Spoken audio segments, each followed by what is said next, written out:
On la connaît comme Scarlett O'Hara, la femme la plus belle, fragile et désirée de l'histoire du cinéma. Mais oubliez ce mythe de papier glacé. La vraie Vivian Lee n'était pas une victime. Elle était un prédateur impitoyable, utilisant son lourd trouble mental comme carburant pour sa carrière. Tandis que le monde applaudissait son jeu génial, les infirmiers l'attachaient à un lit avec des sangles en cuir, l'enveloppaient dans des draps glacés et faisaient passer 100 volts à travers son cerveau. Elle crachait du sang sur le tournage d'Autant en emporte le vent, a vécu une fausse couche en plein cadre et a poussé son propre mari à fuir dans la panique. Aujourd'hui, nous descendons dans les sous-sols de la psyché de la plus grande actrice du XXe siècle et découvrons comment Hollywood a pris une véritable folie effrayante pour un jeu d'acteur génial. Bienvenue dans l'histoire réelle de Scarlett. Attachez vos ceintures, ça va faire mal. Acte 1. Électrochoc et drap glacé. Le prix de la normalité. Pour comprendre Vivien Leigh, il faut oublier la soie des robes de Scarlett O'Hara et le velours des rideaux de Blanche Dubois. Il faut commencer par l'odeur d'ozone, la chair brûlée et le froid stérile d'une chambre d'hôpital. L'histoire de Vivien Leigh n'est pas une biographie glamour d'une star capricieuse. C'est une chronique de torture qui, au milieu du XXe siècle, était appelée médecine de pointe. On a l'habitude de la voir sur des photos en noir et blanc, une coupe de champagne à la main, aux côtés de son mari adoré, Laurence Olivier. Mais la réalité derrière ces clichés était imprégnée d'une horreur capable de briser n'importe quel homme, sans parler d'une femme de 45 kilos. Dans les années 50, le trouble bipolaire dont souffrait Vivien était appelé dépression maniaque, et les méthodes de traitement ressemblaient plus à l'inquisition médiévale qu'à une aide. L'outil principal des psychiatres était la thérapie par électrochoc. Ce n'étaient pas des procédures modernes sous anesthésie et myorelaxant. C'était une décharge brute, cruelle, traversant le cerveau d'une personne vivante, attachée au lit par des sangles en cuir. Imaginez la scène. Vivien Leigh, la plus grande actrice de Grande-Bretagne, allongée sur une banquette rigide. On lui insère un bâillon en caoutchouc dans la bouche pour qu'elle ne se morde pas la langue ou ne casse pas ses dents pendant les convulsions. Ces mêmes dents dont le sourire éclatant était connu de millions de spectateurs. Les infirmières se jettent sur son corps frêle, retenant ses épaules et ses jambes. Le médecin tourne le commutateur.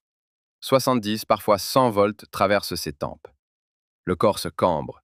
Les muscles se contractent avec une telle force que des fractures de la colonne vertébrale ou des déchirures de ligaments n'étaient pas rares. Mais le pire venait après. Quand Vivien reprenait ses esprits, elle ne se souvenait souvent plus de qui elle était. Pour une actrice dont l'outil est la mémoire, le texte, les nuances d'intonation, c'était l'équivalent de la mort. Elle regardait ses mains avec horreur, les brûlures sur ses tempes qu'il fallait masquer d'une épaisse couche de maquillage, et tentait de rassembler les morceaux de sa propre personnalité. Mais l'électrochoc n'était qu'une partie du menu. Quand Vivien entrait en phase maniaque, devenait agressive, hyperactive, se déshabillait en public ou criait des obscénités, les médecins utilisaient la méthode de l'enveloppement glacé. Nue, elle était enveloppée dans des draps trempés dans de l'eau glacée. On serrait ensuite des couvertures sèches par-dessus et on la laissait ainsi pendant plusieurs heures. Son corps réchauffait les tissus mouillés, créant un effet de sauna. Mais les premières dizaines de minutes, c'était un froid pur, pénétrant, paralysant les mouvements. Elle restait là, incapable de bouger même un doigt, seule avec ses démons, tandis que son mari, le grand sœur Laurence Olivier, attendait dans la salle d'attente, espérant qu'on lui rende une épouse convenable.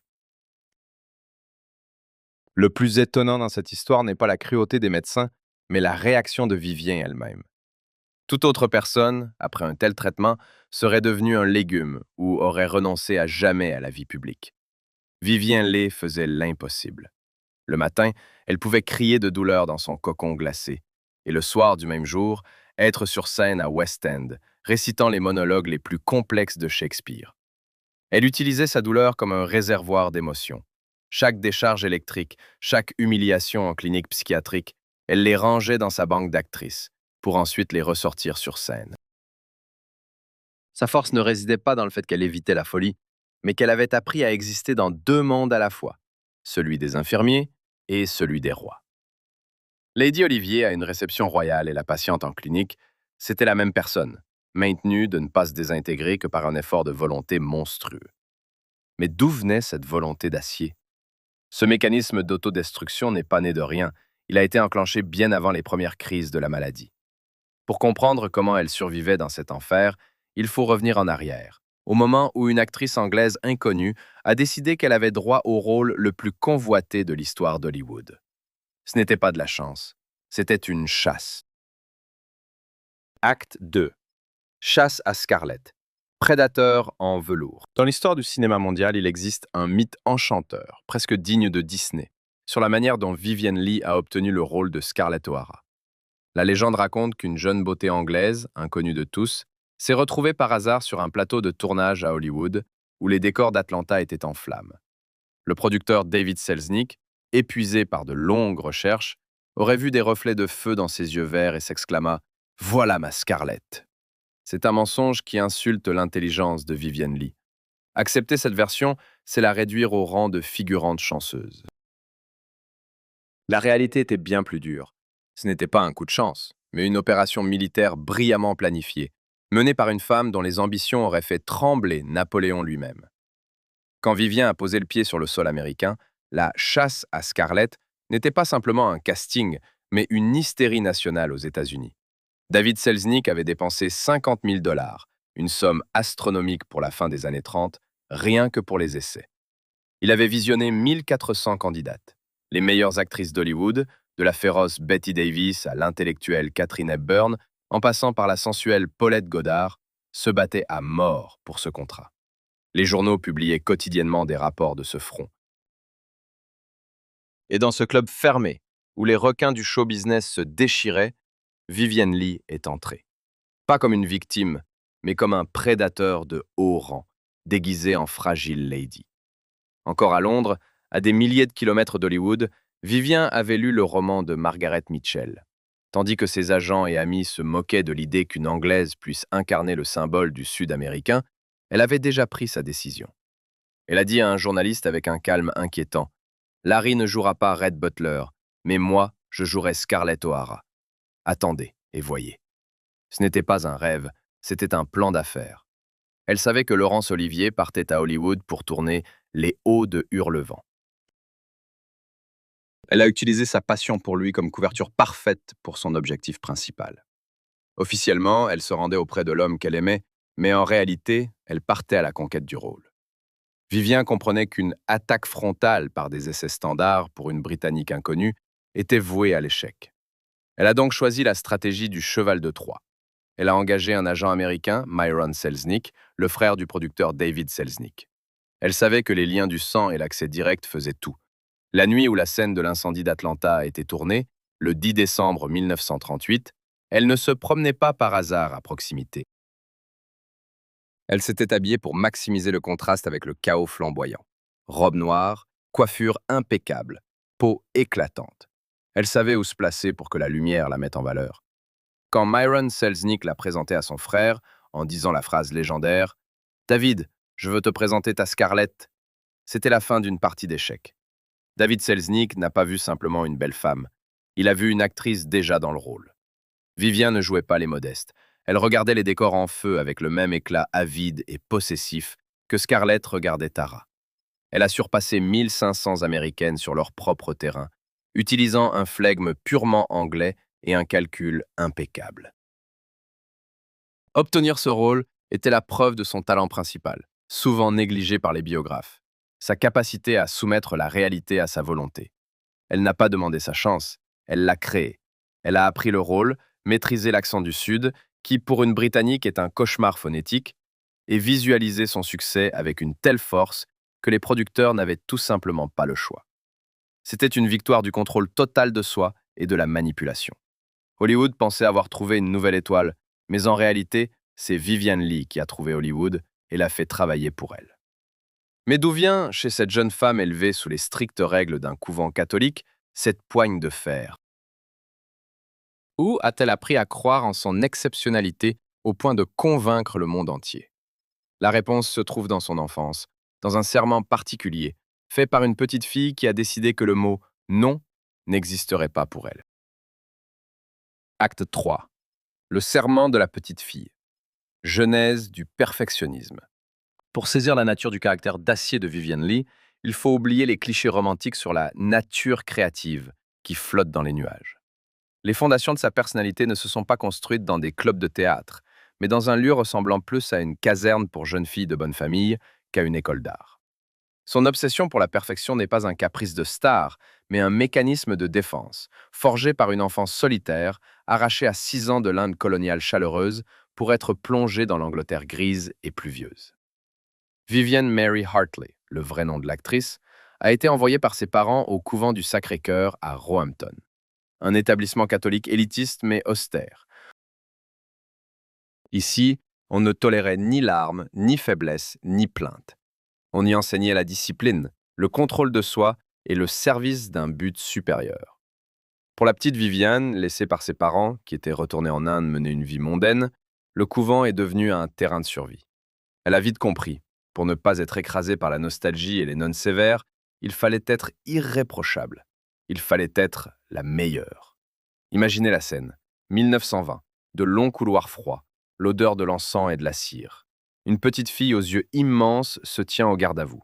Elle n'a que 7 ans, mais elle sait déjà que toute émotion est une faiblesse. Elle apprend à porter l'uniforme sans qu'un pli ne trahisse la négligence. Elle s'entraîne à parler cet anglais cristallin, qui deviendra plus tard sa signature, passant des heures à travailler sa diction pour éliminer toute trace de langage familier. Dans ce couvent, elle avait une seule amie, Maureen O'Sullivan, future star hollywoodienne, connue pour son rôle de Jane dans les films de Tarzan. Un jour, alors que les filles discutaient de l'avenir, Maureen rêvait de devenir aviatrice ou de se marier. Viviane, elle, la regardant fixement, a prononcé une phrase prophétique. Moi, je serai une grande actrice. Notez bien la formulation. Pas je veux être, pas je rêve, mais je serai. Ce n'était pas une fantaisie d'enfant, mais une déclaration de fait, une décision prise. À ce moment-là, elle avait déjà passé un contrat avec elle-même. Elle avait décidé de devenir quelqu'un d'assez important pour que plus jamais personne ne puisse l'abandonner ou l'ignorer. Au couvent, on lui a permis de garder un chaton, un privilège inouï pour l'époque et le lieu. Cela montre sa capacité précoce à manipuler les règles. Elle était si charmante et convaincante dans sa rectitude que les nonnes sévères faisaient des exceptions pour elle.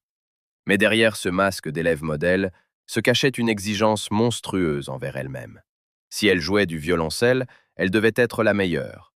Si elle apprenait un rôle dans une pièce scolaire, elle connaissait le texte de tous les personnages. C'est dans les murs du couvent du Sacré-Cœur qu'est née la Vivienne Lee que nous connaissons. Là, elle a appris à transformer ses émotions en outils. Là, elle a compris que l'amour et la reconnaissance se méritent par un travail acharné. Son perfectionnisme est devenu son armure. Elle a grandi avec la conviction que si elle n'était pas parfaite, elle n'existait pas. Ce maximalisme enfantin, doublé d'une volonté de faire, lui a permis de conquérir le monde. Mais il a aussi posé une bombe à retardement pour sa psyché. Elle s'est interdit d'être faible, et quand la maladie a commencé à attaquer son esprit, elle n'avait tout simplement pas la capacité de demander de l'aide ou de s'accorder une pause. Nous avons maintenant une arme parfaitement affûtée. Une jeune femme belle, ambitieuse, disciplinée, prête à tout pour la grandeur. Mais une arme a besoin d'une cible. Et cette cible, ainsi que le plus grand défi, est devenue une personne dont le nom résonnait sur les scènes londoniennes. La rencontre avec lui n'a pas seulement changé sa vie, elle a transformé son perfectionnisme en une course mortelle, où la ligne d'arrivée ne pouvait être que l'épuisement total. Acte 4. Pacte de sang. Vivien et Larry. Le monde les a retenus comme le couple en or du XXe siècle. Laurence Olivier et Vivienne Lee, des noms qu'on prononce d'une seule traite, comme Roméo et Juliette. Les magazines glacés ont vendu leur histoire pendant des décennies comme l'archétype de l'amour romantique. Le plus grand acteur de l'époque et la plus belle femme du monde. Mais si l'on gratte la dorure, ce n'est pas un conte de fées qu'on découvre, mais un thriller. Leur union n'était pas un havre de paix, mais un champ de bataille, où l'amour se mêlait à la jalousie professionnelle, à la dépendance névrotique et à la peur constante de ne pas être à la hauteur. Pour Vivien, ce mariage est devenu le rôle le plus complexe de sa vie, où le réalisateur, le critique et le dieu étaient une seule et même personne, son mari. Ce n'était pas simplement une passion née sur le plateau du film L'invincible Armada en 1937. C'était un pacte entre deux prédateurs ambitieux. Olivier était déjà considéré comme l'héritier du trône théâtral, le jeune lion du théâtre britannique. Vivien était une étoile montante, mais aux yeux de l'élite, juste une belle actrice de cinéma. La différence de statut était colossale. Pour être avec Olivier, elle devait non seulement l'aimer, mais devenir lui. Elle s'est fixée pour mission de combler cet écart, de prouver qu'elle méritait de se tenir à ses côtés sur scène, non pas comme un ornement, mais comme une partenaire égale. Leur romance a commencé par une double trahison. Ils étaient tous deux mariés, chacun avait des enfants. Dans l'Angleterre conservatrice des années 30, une liaison ouverte était un suicide social. Mais Vivien a franchi ce pas avec une facilité déconcertante. Elle a quitté son mari, le dévoué Lee Holman, et sa petite-fille Suzanne. Olivier a laissé sa femme et son fils. Ce socle de culpabilité et de scandale a cimenté leur lien. C'était nous contre le monde entier. Mais au sein de ce nous se jouait une impitoyable partie. Vivien apprenait d'Olivier avec le fanatisme d'un élève voulant surpasser le maître. Elle imitait ses intonations, adoptait ses gestes, étudiait sa compréhension de Shakespeare. Olivier, de son côté, était flatté, mais aussi effrayé.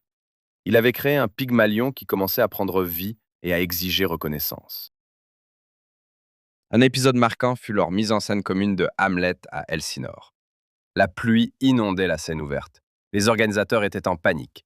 Olivier, habitué à tout contrôler, était au bord de la rupture. Vivien, au contraire, s'est ressaisi et a livré une performance d'une telle intensité que les critiques, venus pour démolir l'arriviste, se sont tus. Elle jouait Ophélie non pas comme une douce victime, mais comme une femme dont la folie était le miroir de celle d'Hamlet. Leur correspondance de l'époque n'était pas de simples lettres d'amour, c'était l'électrocardiogramme d'une dépendance. Je me suis réveillée avec l'envie de me déchirer en morceaux, parce que tu n'es pas là, écrivait-elle. C'est pas une métaphore de poète, c'est le cri d'une personne perdant les frontières de son propre moi. Elle vivait dans une tension constante, essayant de deviner l'humeur de Larry, de satisfaire ses goûts exigeants, de correspondre à son génie. Elle est devenue la parfaite maîtresse de leur domaine de Notley Abbey, organisant des réceptions dont tout Londres parlait, juste pour que Larry puisse briller. Elle dépensait ses dernières forces pour être sa muse, sa secrétaire et sa maîtresse, oubliant que son propre corps envoyait déjà des signaux de détresse. Le mariage avec Laurence Olivier est devenu pour Vivien Leigh le principal catalyseur de son succès et de sa chute. Il a placé la barre des exigences envers elle à une hauteur inatteignable. Elle s'est convaincue que l'amour d'Olivier était une récompense à mériter chaque jour par de nouvelles victoires. Si elle jouait mal, il cesserait de l'aimer. Si elle vieillissait, il partirait. Cette peur névrotique l'a poussée en avant, l'obligeant à accepter des rôles qui épuisaient sa psyché. Elle a créé le culte d'Olivier, devenant sa grande prêtresse, et a sacrifié sa santé mentale sur cet autel. Au sommet de cette tension, quand ses nerfs étaient tendus comme des cordes, elle a voulu un rôle qui exigeait non seulement de jouer, mais de se dévoiler entièrement, physiquement et moralement. Elle devait partir en Amérique pour entrer dans l'enfer brûlant d'Atlanta. Et là, parmi la poussière et le chaos du tournage de Autant en emporte le vent, sa folie cachée a rencontré pour la première fois celle de son héroïne. Acte 5. Enfer à Atlanta. L'envers du décor de Autant en emporte le vent. Si vous pensez que le tournage de Autant en emporte le vent était une suite de balles en crinoline et de conversations galantes avec Clark Gable, vous êtes tombé dans le piège de la campagne de pub la plus réussie de l'histoire du cinéma. La réalité de la création de ce chef-d'œuvre en 1939 était plus proche du bagne que de l'art. Pour Vivien Leigh, la rose anglaise habituée au rythme tranquille des théâtres londoniens, Hollywood était un camp de concentration avec des palmiers. Ce que le spectateur voit à l'écran comme la passion, la tension et la force d'esprit de Scarlett O'Hara était en fait la capture documentaire de l'épuisement physique et nerveux d'une actrice poussée à ses limites. Vivien Leigh était presque constamment devant la caméra. Sur 125 jours de tournage, elle a travaillé 125 jours. Tandis que Clark Gable quittait le plateau à 6 heures précises, invoquant son contrat syndical, Vivien restait jusqu'à minuit, refaisant les prises, essayant des costumes ou répétant avec un coach de dialecte pour que son accent britannique ne heurte pas les oreilles américaines. C'était un marathon qu'elle courait à la vitesse d'un sprint. Et tout cela sur fond de drame personnel. Séparée de Laurence Olivier, qui était à New York, chaque jour sans lui était une torture. Les conditions sur le plateau étaient monstrueuses. Pour créer la célèbre terre rouge de Tara, les décorateurs utilisaient de la poussière de briques. Des tonnes de cette poussière étaient projetées par de puissants ventilateurs directement sur les acteurs. Vivien respirait cette suspension 16 heures par jour.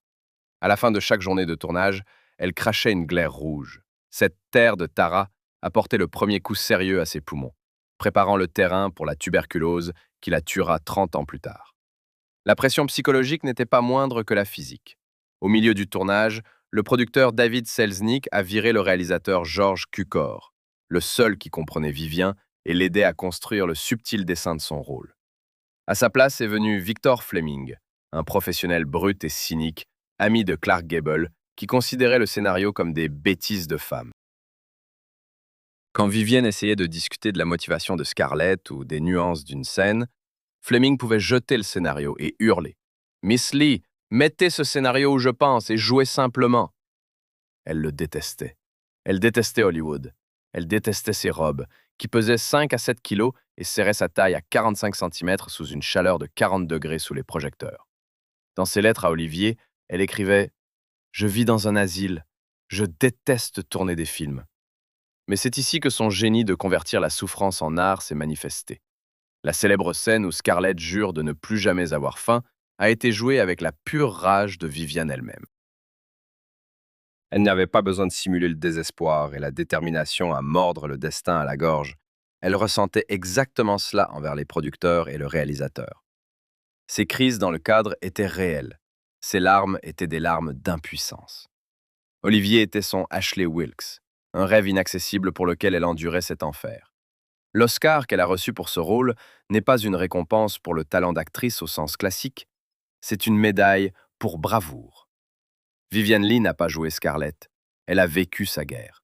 Le film a drainé toute son énergie, laissant une gloire mondiale et une santé ruinée. Elle a prouvé qu'elle pouvait supporter n'importe quelle charge, mais son corps a retenu cette violence. Le mécanisme qui déclenchait ces phases maniaques a reçu un coup de fouet puissant. Elle a survécu à Atlanta, mais une partie de son âme est restée là-bas, parmi la poussière rouge et les cris de Victor Fleming. Cependant, le triomphe de Autant en emporte le vent avait un revers. Vivien est revenue en Angleterre en tant que victorieuse, mais en elle, quelqu'un d'autre s'était déjà installé. Au début, ce n'était que des sautes d'humeur, attribuées à la fatigue. Mais bientôt, lors d'une nouvelle grossesse, cet étranger s'est manifesté pleinement, transformant la vie du couple doré en un film d'horreur qu'on ne pouvait pas éteindre. Acte 6. L'ombre de la bête. Premier signe de désintégration. Après le triomphe mondial de Autant en emporte le vent et le mariage tant attendu avec Laurence Olivier en 1940, la vie de Vivien Leigh semblait devoir se transformer en une fête sans fin. Elle avait tout, la gloire, l'argent et l'homme de ses rêves. Mais c'est précisément à ce moment, lorsque les objectifs extérieurs étaient atteints, que ses démons intérieurs ont fait surface. La réalité est que le succès ne guérit pas les blessures, il les met en lumière. Pour Vivien Leigh, le début des années 40 a marqué le moment où son excentricité a cessé d'être un trait de caractère charmant pour devenir une pathologie effrayante. Le premier signal sérieux annonçant le début de la fin n'était pas une mauvaise critique, mais une tragédie personnelle.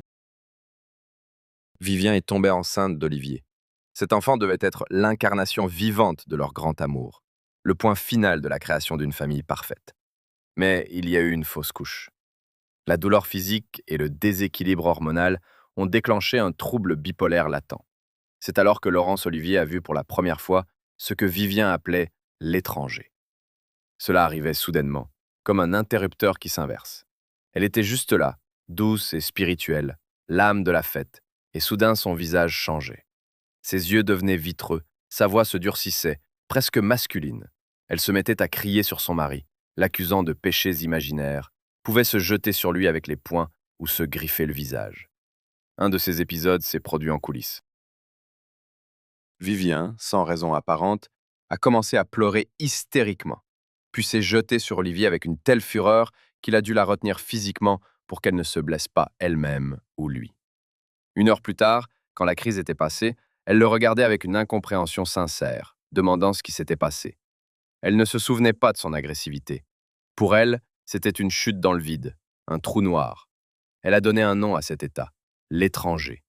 Elle sentait que quelqu'un d'autre prenait le contrôle de son corps. Mais l'horreur résidait dans le fait que la médecine de l'époque était impuissante. Les médecins prescrivaient des sédatifs, conseillaient de se reposer davantage ou de se ressaisir. Personne ne comprenait qu'ils avaient affaire à un grave déséquilibre chimique du cerveau. Le trouble bipolaire de Vivien fonctionnait comme un pendule de la mort. En phase maniaque, elle était surhumaine. Elle pouvait rester éveillée pendant des jours, organiser des fêtes grandioses, laver les sols du manoir à 3 heures du matin, tout en apprenant des rôles dans 2 langues. Dans ces moments-là, elle était éblouissante, insatiablement sexuelle et incroyablement productive. Les réalisateurs et producteurs adoraient cette Vivien énergique, sans comprendre qu'ils exploitaient un symptôme de sa maladie. Mais après la manie venait inévitablement la dépression. C'était la phase de la rétribution. Vivien pouvait rester des semaines au lit, fixant un point, incapable même de se laver. Elle appelait cela la période de la pluie grise. Ces jours-là, elle se détestait son corps et son talent. Olivier, qui avait une peur panique des maladies et de la faiblesse, fuyait simplement au travail, la laissant aux soins des domestiques et des amis. La tragédie de Vivienne Lee est que sa maladie a longtemps servi sa carrière. La phase maniaque lui donnait cette étincelle, ce nerf que les critiques appréciaient tant. Elle se consumait pour briller et le monde applaudissait cet incendie, le prenant pour du génie. Elle ne pouvait pas s'arrêter, car s'arrêter aurait signifié admettre la défaite. Et la défaite dans son système de valeurs était pire que la mort. L'étranger était devenu son co-auteur, dictant le rythme de sa vie et de sa création. Cependant, la psyché n'était pas son seul ennemi. Tandis que l'étranger tourmentait son esprit, une véritable maladie physique commençait à dévorer ses poumons. Le prochain grand rôle, celui de la reine égyptienne, est devenu l'arène où Vivien a dû se battre sur 2 fronts, contre sa folie et contre l'infection mortelle qu'elle avait contractée en essayant de prouver qu'elle était plus forte que la nature. Acte 7. César et Cléopâtre, reine au bord du gouffre. Au milieu des années 40, Vivienne Lee se retrouve prisonnière non seulement de son tempérament, mais aussi des ambitions de l'industrie cinématographique britannique. Le film César et Cléopâtre est conçu comme le projet le plus coûteux de l'histoire du cinéma anglais. Une réponse à Hollywood, une preuve que Londres, même meurtrie par la guerre, peut créer des épopées monumentales. Pour Vivienne, ce projet devait marquer un retour triomphal à l'écran après une pause. Mais au lieu d'un triomphe, le plateau se transforme en champ de bataille où sa santé physique est sacrifiée sur l'autel du caprice du réalisateur. C'est le moment où le corps de Vivienne, épuisé par des années de stress, commence littéralement à se désintégrer. Le réalisateur Gabriel Pascal est obsédé par les détails jusqu'à l'absurde. En pleine guerre, alors que le pays vit sous rationnement, il exige du sable d'Égypte, trouvant le sable anglais insuffisamment cinématographique. Mais tandis que Pascal se soucie de la couleur du sable, il ignore totalement l'état de sa star principale. Vivien tourne en tunique légère dans des studios glacials où la vapeur s'échappe de sa bouche. Et c'est ici, sur le sol froid des décors d'Alexandrie, que se produit la tragédie qui brise définitivement sa psyché. Vivien est de nouveau enceinte. Cette grossesse est pour elle un Graal sacré, un espoir de sauver un mariage déjà fissuré par ses sautes d'humeur. Elle se ménage autant que possible dans un emploi du temps infernal. Mais dans une scène, elle doit courir sur un sol poli, prise après prise. Elle glisse et tombe. Une chute brutale provoque une fausse couche. Elle perd son enfant directement sur le plateau. Le sang sur le costume de la reine égyptienne devient le symbole de l'effondrement de ses espoirs de maternité. Une profonde dépression l'envahit instantanément. Mais Pascal ne peut arrêter le tournage. Le budget est déjà à bout. Vivien n'a que quelques jours pour se remettre avant d'être de nouveau poussé sous les projecteurs. Mais un malheur n'arrive jamais seul. Peu après la fausse couche, Vivien commence à tousser constamment, qu'elle attribue à la poussière et les nerfs. Les médecins posent un diagnostic qui sonne comme une condamnation. Tuberculose du poumon gauche. À l'époque, la tuberculose se traite par le repos, l'air frais et une alimentation renforcée. Il n'existe pratiquement pas de médicaments capables de tuer rapidement le bacille de Koch. Les médecins insistent sur une hospitalisation immédiate et un arrêt complet du travail pendant au moins 1 an. La réaction de Vivien est typique de son caractère. Elle refuse de se reconnaître invalide. Elle n'accepte qu'un court repos, se convainquant elle-même et les autres que ce n'est qu'une tache sur le poumon. De plus, la tuberculose a un effet secondaire étrange, connu sous le nom de spes phtisica, une euphorie spécifique, une excitation fiévreuse qui accompagne souvent la maladie. Pour une personne atteinte de troubles bipolaires, c'est de l'essence sur le feu.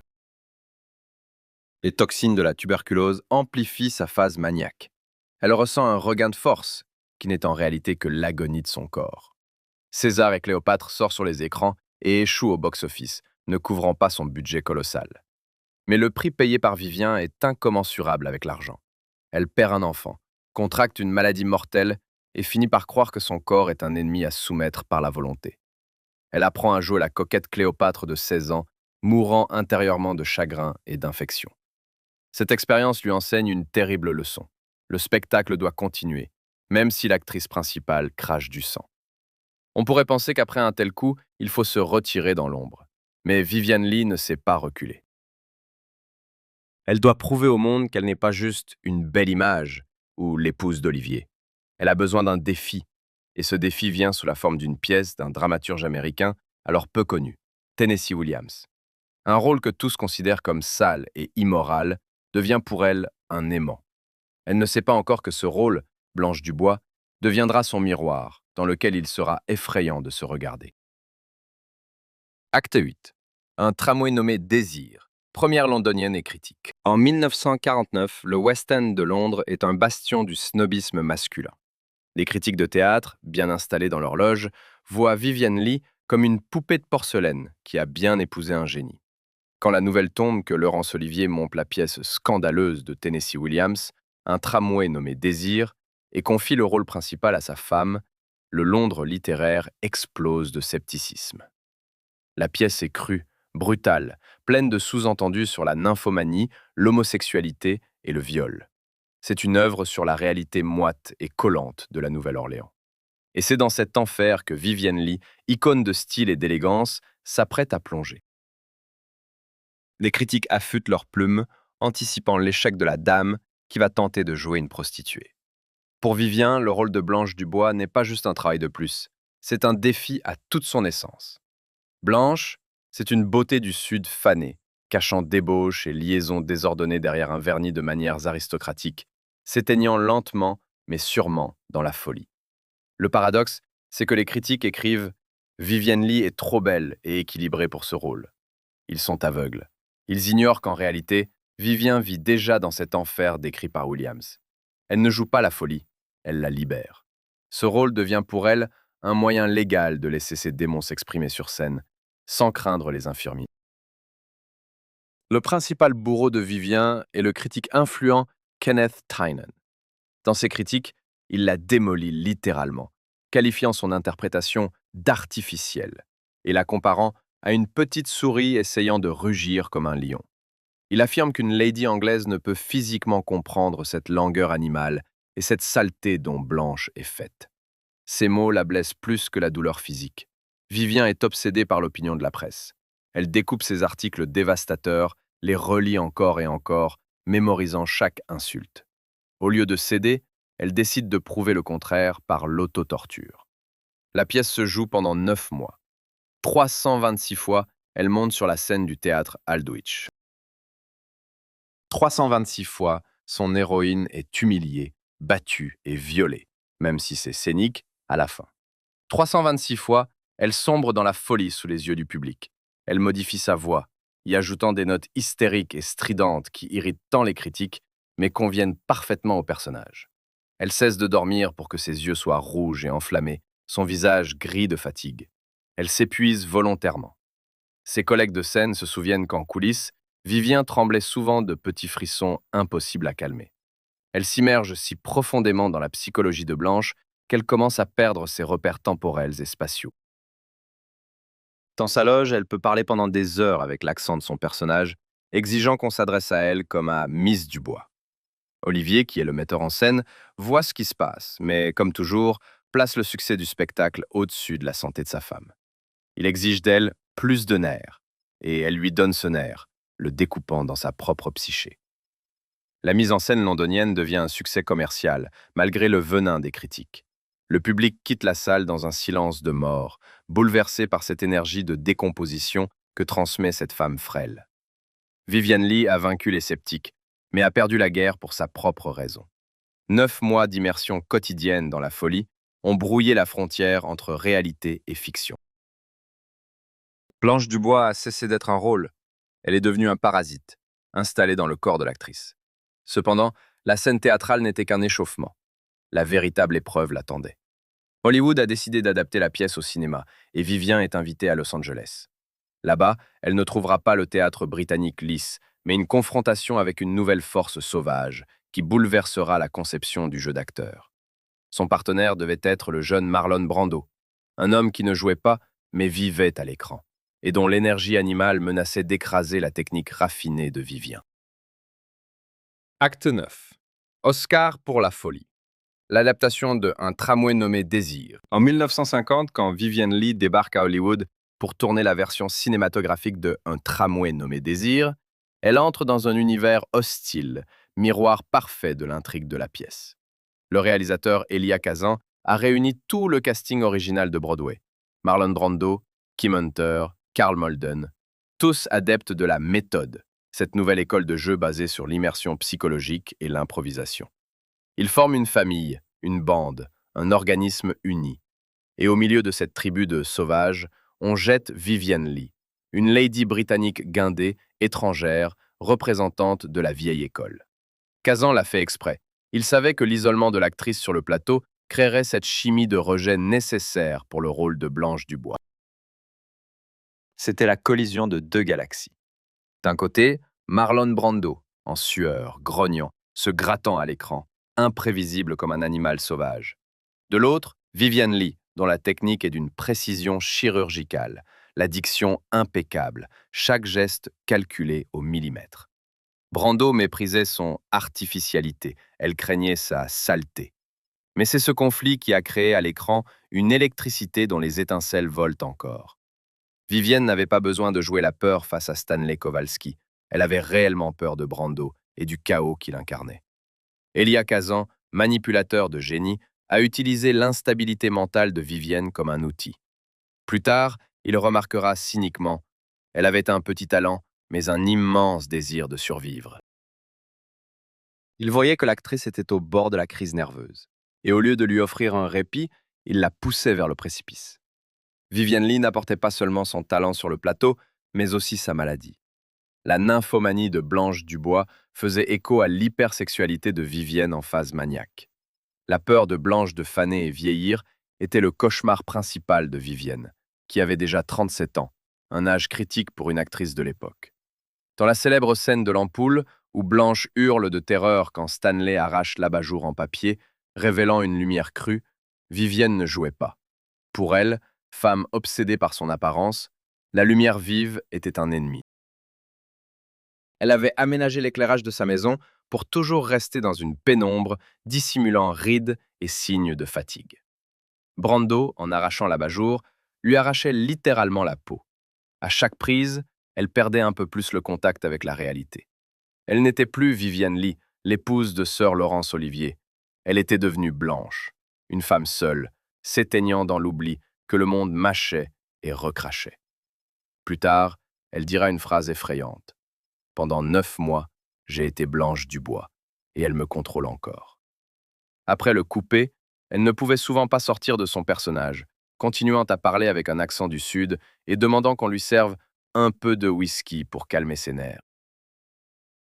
Le deuxième Oscar qu'elle a reçu pour ce rôle est devenu la récompense la plus coûteuse de l'histoire du cinéma.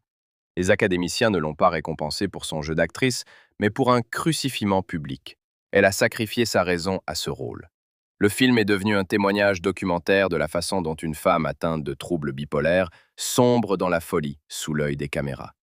Elia Kazan et Marlon Brando ont tout tiré d'elle, ne laissant qu'une coquille vide.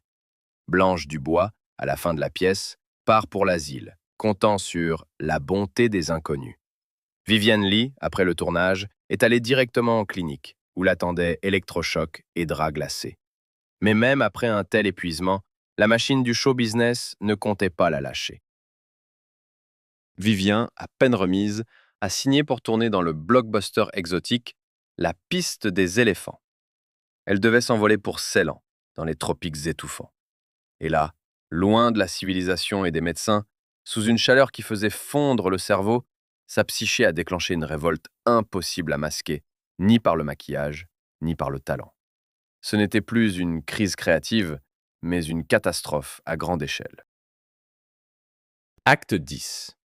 Effondrement à Ceylan. La piste des éléphants. En 1953, Vivien Leigh n'est pas juste une star, c'est une légende vivante avec 2 Oscars. Mais l'industrie du cinéma, c'est une usine qui broie l'humain. Elle a besoin de matières premières. Paramount l'engage pour le rôle principal dans le drame exotique La piste des éléphants. Lieu de tournage, Ceylan, aujourd'hui Sri Lanka. Climat, chaleur tropicale étouffante, humidité à 100%. Pour une femme avec des poumons fragiles et une psyché instable, qui vient à peine de quitter le personnage de Blanche Dubois, c'est comme un aller simple pour la chambre à gaz. Mais Vivien, poussé par son travail acharné maladif et sa peur d'être oublié, accepte. Le voyage à Ceylan marque un point de non-retour. Avant, Vivien réussissait à jongler avec la folie, cachant ses symptômes derrière les portes closes de sa chambre. Ici, sous le soleil brûlant, son esprit fond complètement.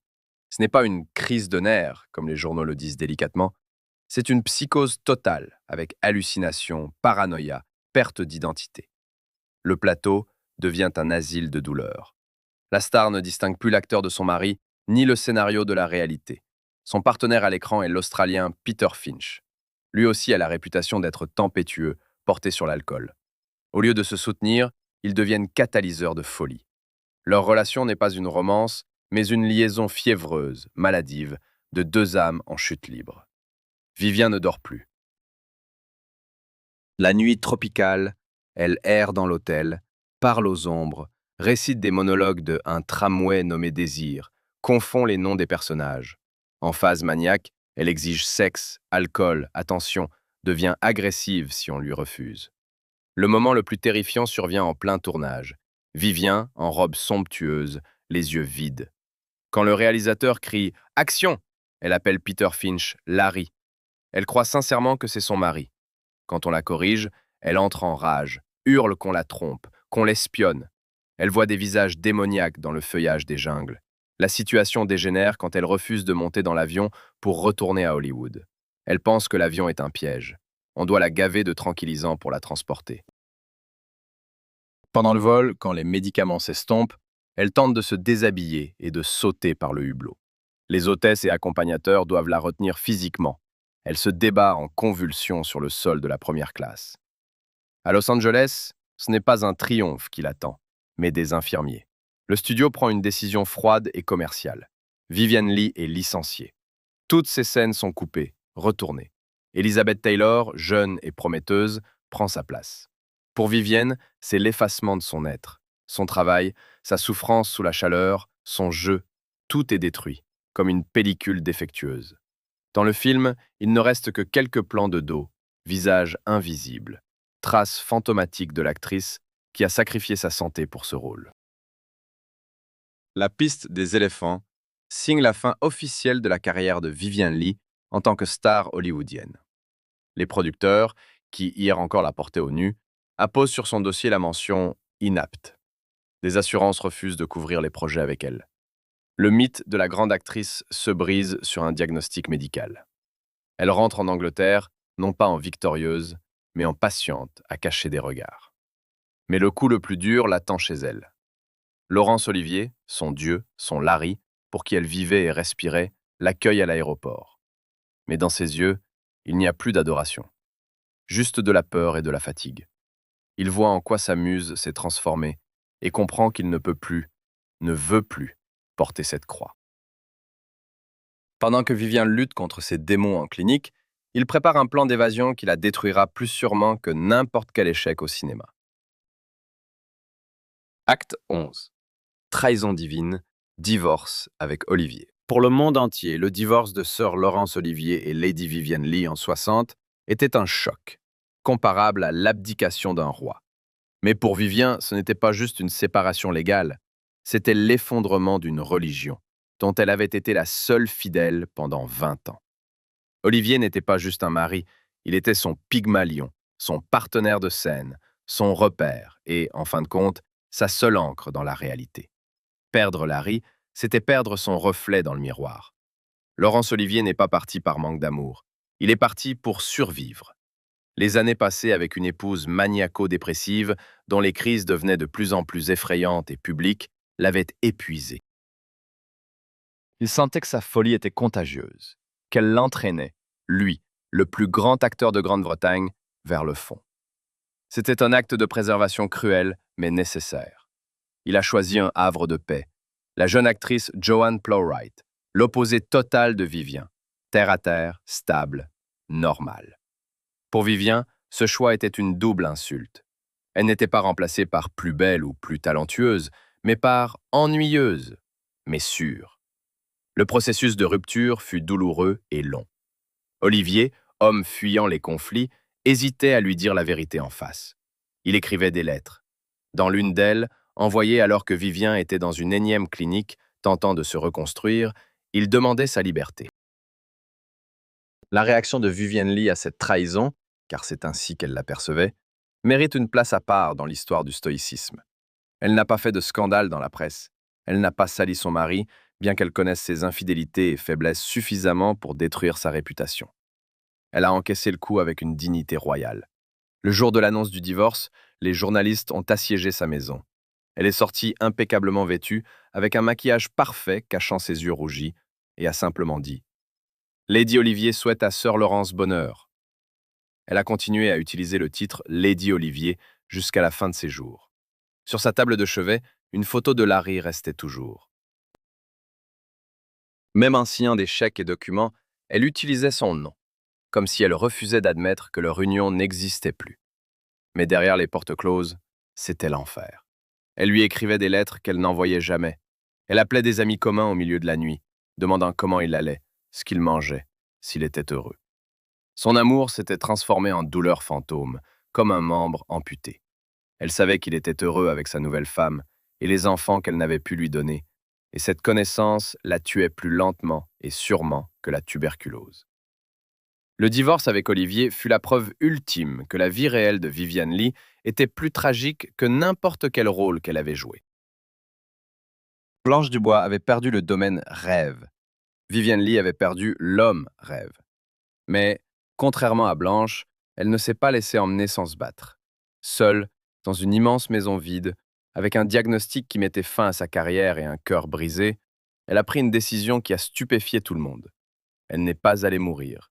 Elle a décidé de prouver à Larry et au monde entier que Vivienne Lee était une force en elle-même. Qu'est-ce qu'une femme seule, malade, de 47 ans, mise au rebut, pouvait bien faire? La réponse de Vivien fut stupéfiante. Elle est allée non pas dans un sanatorium, mais à Broadway. Et pas juste pour jouer un drame, mais pour chanter et danser dans une comédie musicale. C'était de la folie, c'était suicidaire. Et c'était son plus grand triomphe de volonté sur un corps défaillant. Acte 12. Danseuse dans l'ombre. Broadway et camarades. La logique aurait dicté qu'après un divorce, une humiliation publique et une série de crises nerveuses, Vivienne Lee se retire dans l'ombre, ou, au mieux, joue des rôles de son âge dans des drames anglais tranquilles. Mais la logique n'a jamais été le fort de Vivienne. Au lieu de la paix, elle a choisi la guerre. En 63, à 49 ans, avec des poumons rongés par la tuberculose et un esprit fragile, elle a signé pour débuter dans une comédie musicale à Broadway. C'était comme envoyer un cardiaque conquérir l'Everest sans oxygène. Les critiques se moquaient. Lady Macbeth qui chante et danse? Ils attendaient l'échec. Vivienne attendait sa revanche. La comédie musicale s'appelait Camarades.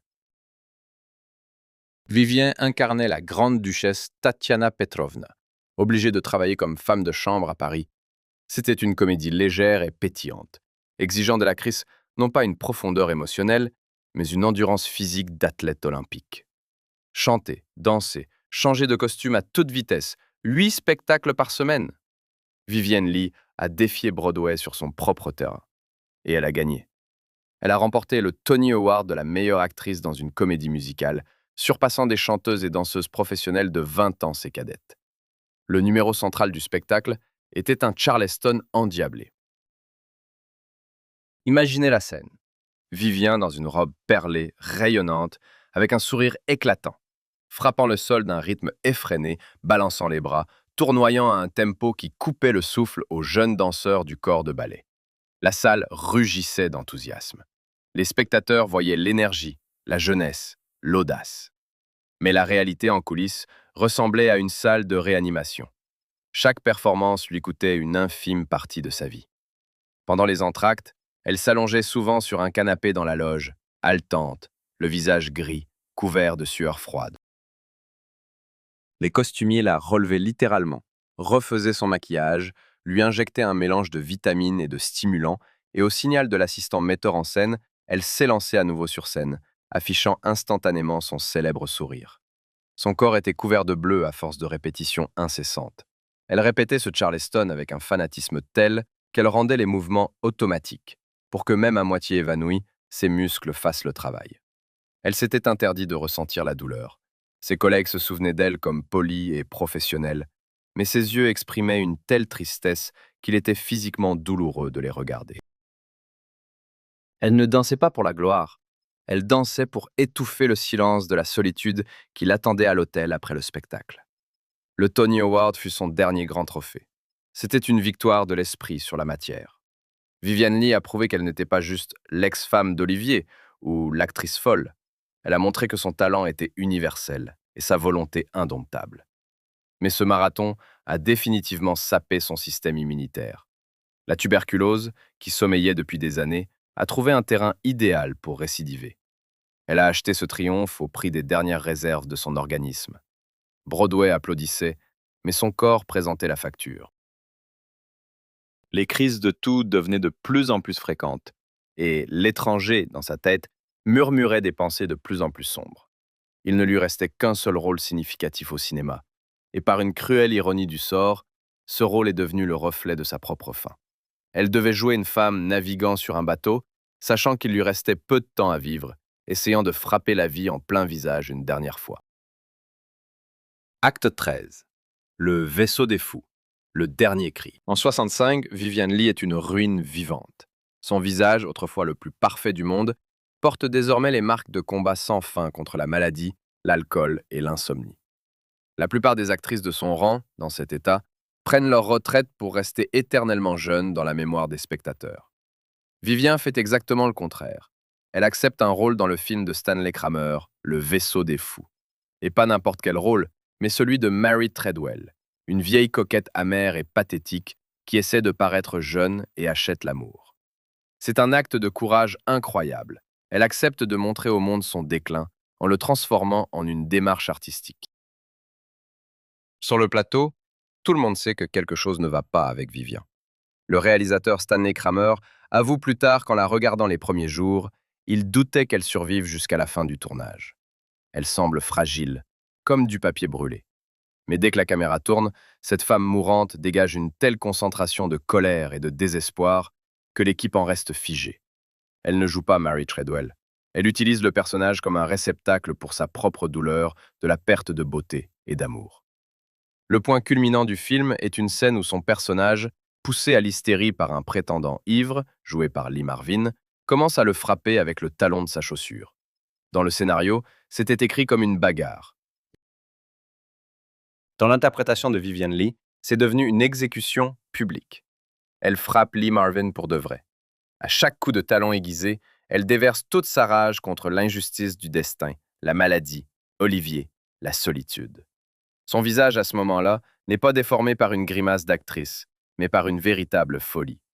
Marvin, homme dur et vétéran de guerre, avoue plus tard qu'il a eu peur. Il ne voit pas une partenaire, mais une furie. Les bleus sur son visage et ses bras sont bien réels. Mais le plus effrayant, c'est ce qui se passe entre les prises. La paranoïa de Vivian atteint son paroxysme. Elle croit que les autres acteurs conspirent contre elle, que les éclairagistes positionnent les lumières pour accentuer ses rides. Elle oublie son texte, confond les noms, mais son professionnalisme est ancré dans son subconscient. Dès que le mot action retentit, elle se ressaisit instantanément. Sa diction devient impeccable, son regard aussi tranchant qu'un rasoir. Elle travaille sur l'adrénaline pure de la désintégration. Pour ce rôle, Vivian Lee reçoit le prestigieux Globe de Cristal. Les critiques écrivent qu'elle a joué le triomphe de la déception. Mais peu comprennent qu'ils ne regardent pas une performance. Ils assistent à un documentaire sur l'agonie. Vivian Lee, frappant un homme avec une chaussure au son du tango, est une métaphore de sa propre lutte contre une vie qui tente de la violer. Elle riposte, mettant dans ses coups ses dernières forces. C'est son dernier film. Le cinéma se souvient d'elle non seulement comme la jeune Scarlett, mais aussi comme cette femme furieuse et brisée qui refuse de se rendre sans combattre. Le film est terminé. Les lumières s'éteignent. Vivien rentre à Londres dans son appartement d'Eaton Square. Le silence qu'elle redoutait tant s'installe enfin. Mais avec le silence revient un vieil ami, la tuberculose. Cette fois, elle revient non pas comme un avertissement, mais comme une condamnation. Et Vivien, qui a lutté toute sa vie, prend soudain une décision qui surprend tous ceux qui la connaissent. Elle cesse de résister. Acte 14.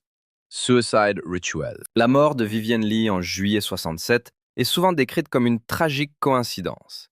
On dit que la grande actrice s'est consumée au travail. Mais en examinant les faits à travers le prisme de son psychotype, il devient évident. Ce n'était pas une extinction accidentelle, mais un choix délibéré. Une forme de suicide passif, commis par une personne qui préférait une mort rapide à une lente décomposition dans une chambre d'hôpital. Pour Vivian Lee, la vie n'avait de sens que dans le mouvement, les répétitions, sous les feux de la rampe. Quand les médecins lui ont proposé de choisir entre devenir invalide dans un sanatorium ou risquer sa vie en restant active, elle n'a pas hésité une seconde. En mai 1967, l'ancien ennemi est revenu.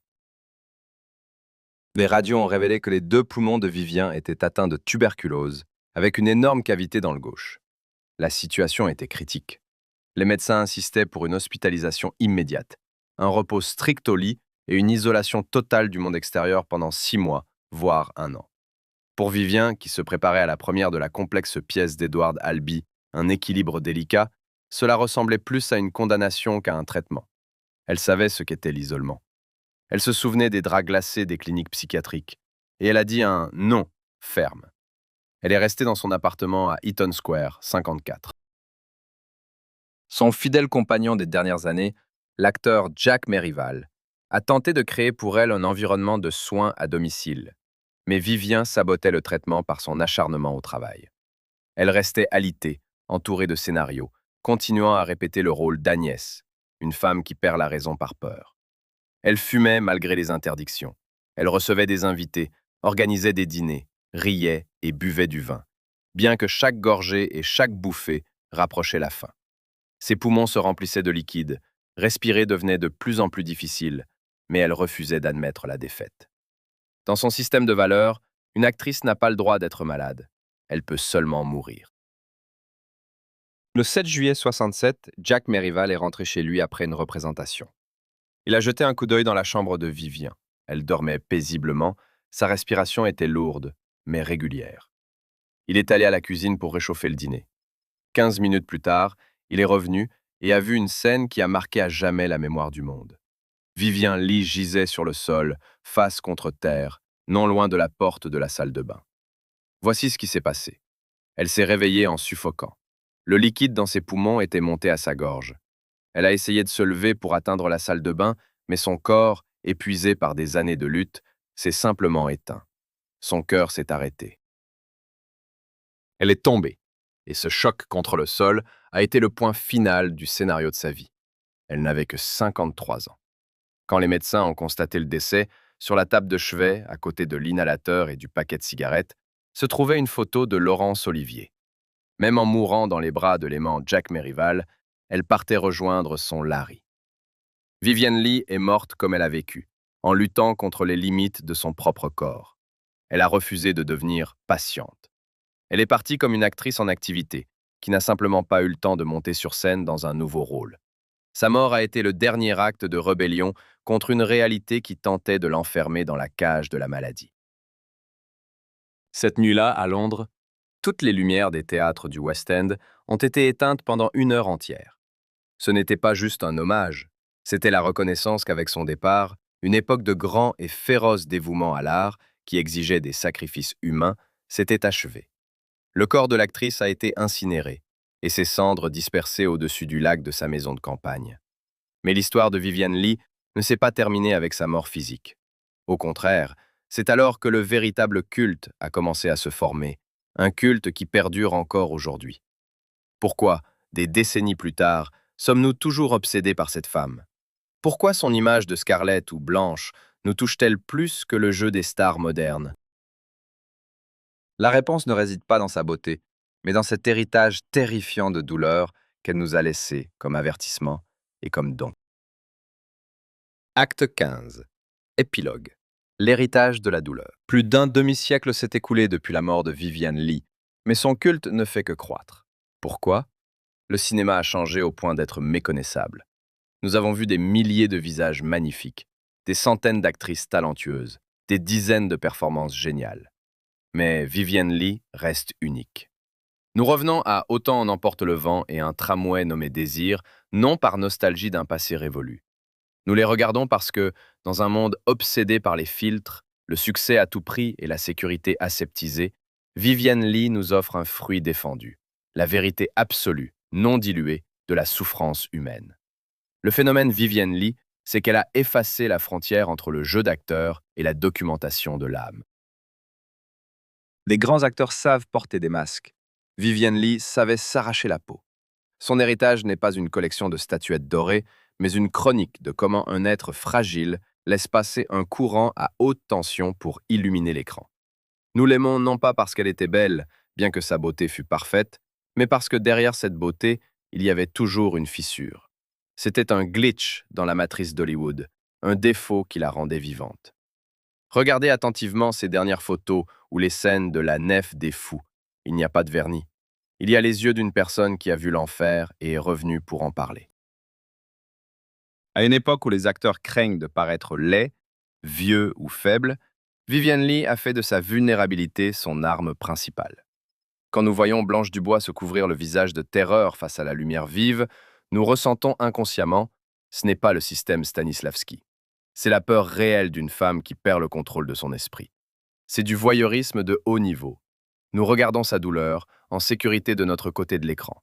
Elle a payé de sa raison pour que nous puissions vivre une catharsis sans risquer notre peau. Elle est devenue une icône non pour les vainqueurs, mais pour ceux qui connaissent la défaite. Pour tous ceux qui se sentent étrangers dans leur propre corps. Pour ceux qui doivent sourire en soirée alors qu'à l'intérieur, c'est le vide qui hurle. Vivian Lee a montré que même dans un état de décomposition totale, on peut conserver une dignité royale. Son célèbre sourcil levé n'est pas une coquetterie, c'est un défi lancé au chaos. Le prix de son immortalité a été monstrueux. Elle n'a pas joué ses rôles, elle s'est sacrifiée à eux. L'histoire de Vivian Lee nous enseigne que le grand art exige souvent un don de soi total, frôlant l'autodestruction. Elle est restée dans l'éternité non comme une poupée de porcelaine, mais comme une lame d'acier trempée dans le feu de la maladie. Et tant que nous serons capables de ressentir la douleur, nous regarderons Vivian Lee, car dans ses yeux fous, nous voyons le reflet de notre propre fragilité, cachée aux yeux des autres. Acte 16. Requiem pour un rêve. L'histoire de Vivian Lee n'est pas un mélodrame avec des larmes sur l'oreiller. C'est une tragédie antique, jouée sur la scène du XXe siècle. On a commencé par détruire le mythe de la violette fragile. Maintenant, après avoir traversé électrochoc, bain glacé, la poussière de Tara et la folie de Blanche Dubois, on voit la vérité. Vivian Lee n'est pas une victime des circonstances, mais une guerrière qui a consciemment attaqué sa propre nature.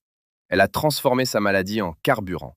Elle a fait travailler son trouble bipolaire devant la caméra, payant chaque prise avec des morceaux de son âme. Ses plus grands rôles, Scarlett O'Hara et Blanche Dubois, sont immortels précisément parce qu'ils ne contiennent pas une once de mensonge. Ce sont des chroniques documentées de sa lutte, une soif de vie féroce dans Autant en emporte le vent et une désintégration totale de la personnalité dans un tramway nommé Désir. Elle ne s'est pas perdue, elle s'est donnée, entièrement, sans réserve, pour créer des personnages qui survivront à son corps physique pendant des siècles.